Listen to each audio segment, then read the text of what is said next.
welcome back to the channel, and on today's video we're going to be taking a look at the Marvel Legends Moon Knight from the Strange Tales wave. Very cool. So taking a closer look at the packaging before we dive into the figure, we have the big window display box this time for the Legends with the Strange Tales logo there. Got Moon Knight on the side, and then coming around to the side we have a nice shot of Moon Knight there, as well as a few logos. And then on the back here we've got another lovely shot of Moon Knight, and then we have a little bio of Moon Knight, so if you want to pause to read that, you can do. And then we've got all the other figures in this wave showcased right here.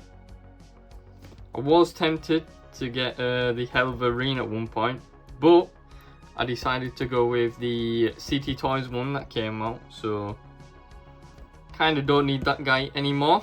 I've got Dracula and I've got Brother Voodoo, but the rest I don't really care about getting. But yeah, very cool line still. But there we go. That's the box taking a look at, so let's crack this guy open and take a closer look at the figure.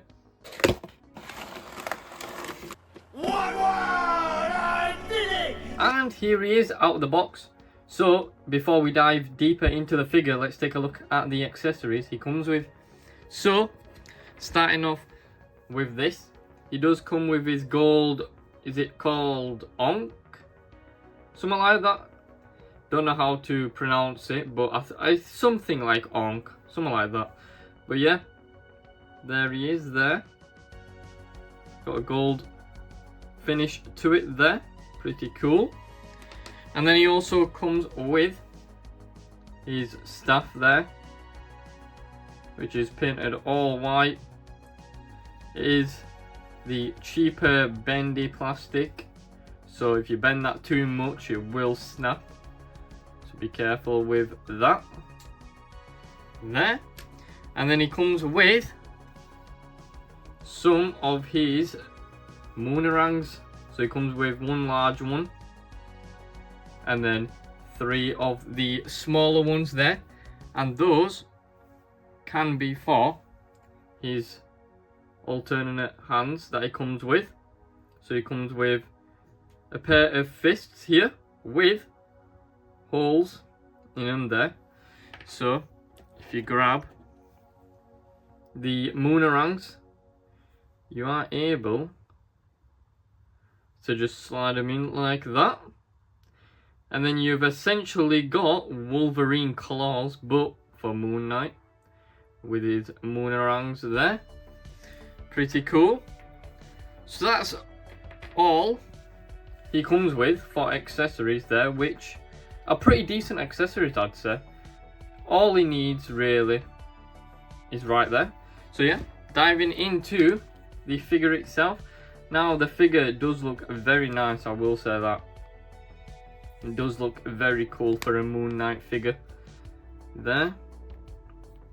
So there's a closer look at the head sculpt. So instead of the all white face like usual, he has got an all black face there, which I kind of do like. I'm not opposed to that. Yeah, that's quite nice, is that? You see he's got his white eyes, more like silver. It's more like a silver finish to them eyes more than a white, which is pretty cool. And then moving down, we have got this thick piece of plastic here. That does run down to the cape, so that does hold the cape there. So the cape is one big plastic piece with a full white finish at the back, and then on the inside we have got that black finish there, which I do really like about the cape. It's two-tone coloured, which is really nice.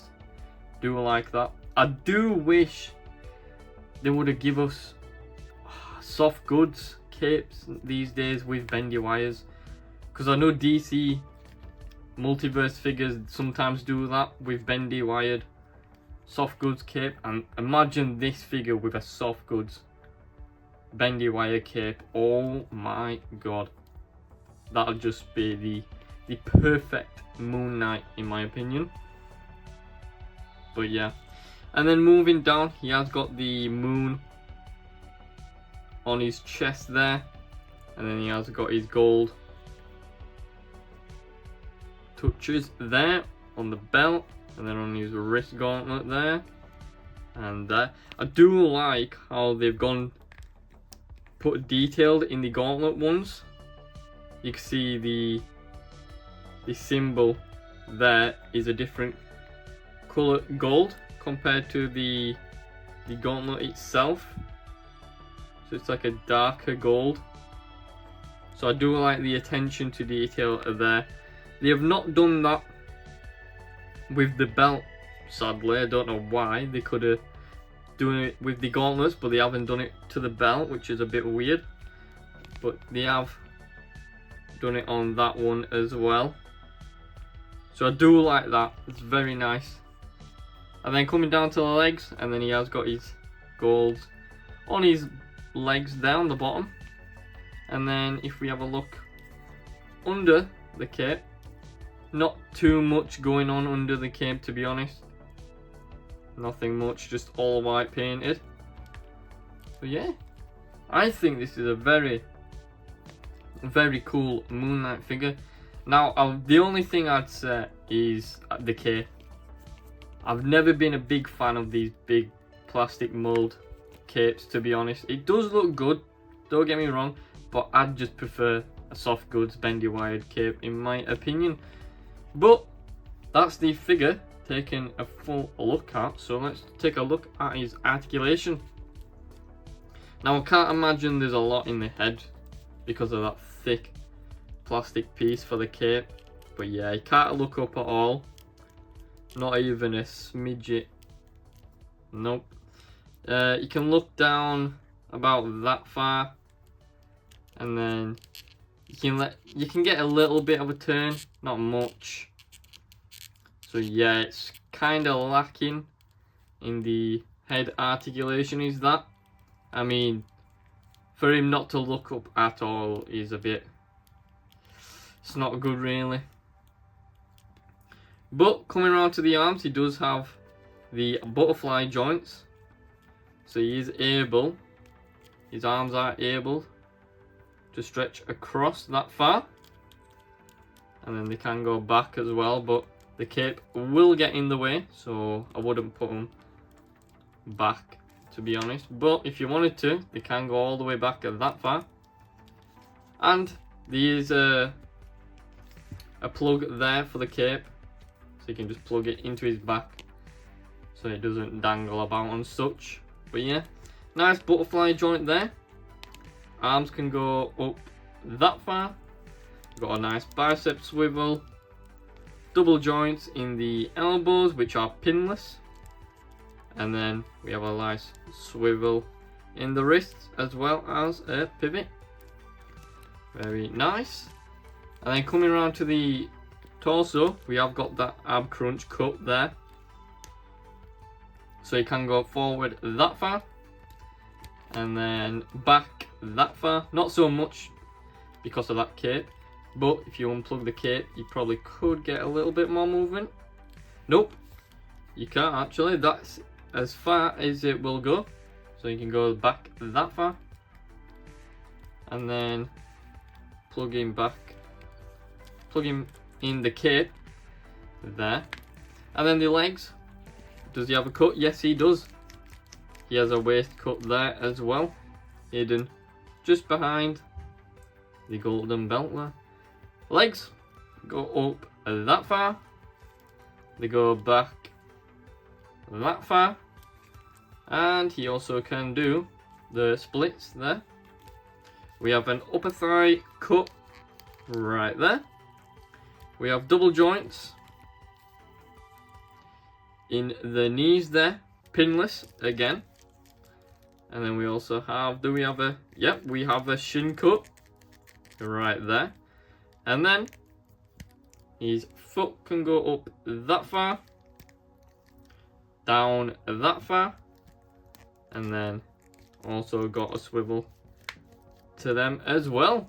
So pretty good articulation on this guy. Let's plug the cape back in.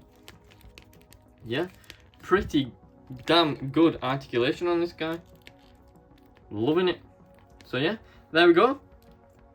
Perfect Moon Knight, I'd say. Well, not perfect, but a pretty cool Moon Knight figure there. Right there. So let's do some size comparisons with this guy before we end the review. So here he is stood next to the Marvel Legends Dracula from the Strange Tales wave. Here he is stood next to the Marvel Legends Shocker. And here he is stood next to the bootleg Amazing Yamaguchi Moon Knight from AliExpress. And just for fun, here he is stood next to the Marvel Legends Maximum Series Hulk. And there we have it. That was my unboxing and review of the Marvel Legends Moon Knight from the Strange Tales series. As always, let me know your thoughts in the comments down below on this figure. And as always, make sure to smash that like button, hit that subscribe button down below, and I will see you guys on the next one. Peace.